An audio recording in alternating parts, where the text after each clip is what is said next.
In the tuning recordings, we can set up a key map where playing particular notes will cause the tuning of the entire instrument, but also the tuning of the different preparations, the synchronic and nostalgic preparations, to change as well. So for instance, this key map is set so when you play this G, it changes the tunings of the main keys, the synchronic and nostalgic keys, all to a just tuning system with a fundamental of G. Now, if you aren't familiar with what any of this means, then this whole thing might not be of interest to you, at least not yet.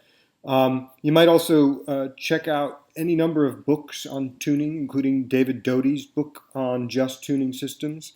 And I have a course on cadenze.com which looks very closely at different tuning systems if you want to learn more about that. But for our purposes here, when I play a G, it will change the tuning of the instrument and all the preparations to adjust tuning over G. If I play this C, it'll change them to a partial, an overtone tuning over C. So you note when I play that C, this is going to change.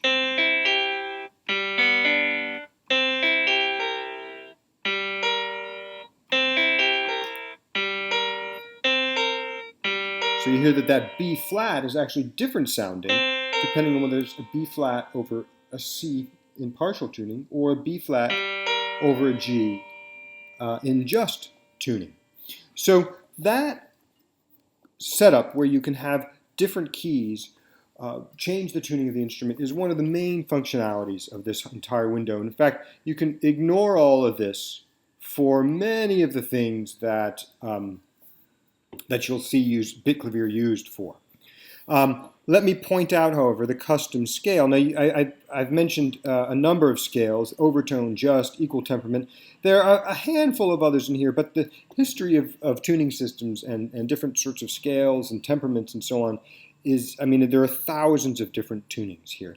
And rather than make this menu incredibly huge, I have the option of having a custom tuning where you can go and specify how many cents from equal temperament you'd like those notes to be tuned. So for instance, if we're in custom of G, with a fundamental of G, that means the G will be 6 cents sharp from equal temperament, the G sharp will be at equal temperament, the A will be 2 cents flat from equal temperament, and so on. If I change this fundamental to C, then all of this will get transposed so that this is 6 cents sharp to an equal tempered C, 0 cents sharp to an equal tempered C sharp, and so on.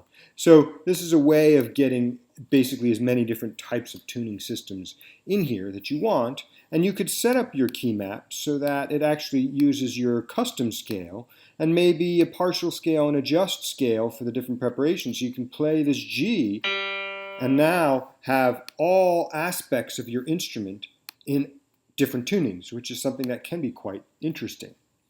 Okay, so that is the main functionality here, the tuning key map so that you can set the tuning as you play, the custom scale. Now, there's this other thing called adaptive tuning, which is a whole can of worms that I don't want to dig in too much at this point. It probably is going to require a tutorial of its own because it can get kind of hairy, but let me give you at least a taste of it. And I'll use the tuning example preset 2 to show that. And the idea here is that rather than setting the tuning to a fixed scale, we set it to an adaptive scale, which changes as you play according to specific parameters that you set here. And there's a full explanation in here if you want to look further. But basically, this means that all of my triads can be tuned according to, in this case, a just scale, so they'll all be just tuned.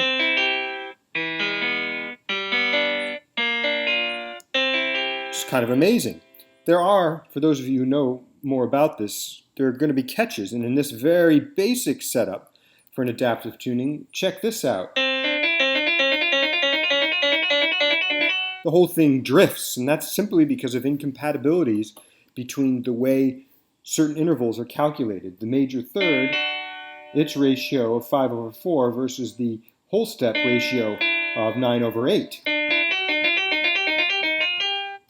2 9/8 whole steps gives you a larger interval than a 5/4 major third. So when you do this, the whole thing drifts. There's another example in here of an anchored version of that tuning where it tries to still allow you to have every chord just tuned, but it also keeps it anchored. Now, it doesn't work perfectly by any means. And you'll hear some weird things that emerge depending on what you're doing. And as with the adaptive tempo, this is very much a work in progress, and we're experimenting with a bunch of different ways of implementing adaptive tunings. And there are a number of adaptive tunings in the world out there that we're looking at as well. But even as it is, I find it quite inspiring compositionally. So if you're interested in this, take a look at the help patch. You might look at the cadenze course that I'm teaching where I talk more about this. And otherwise, just play with it and see where it takes you.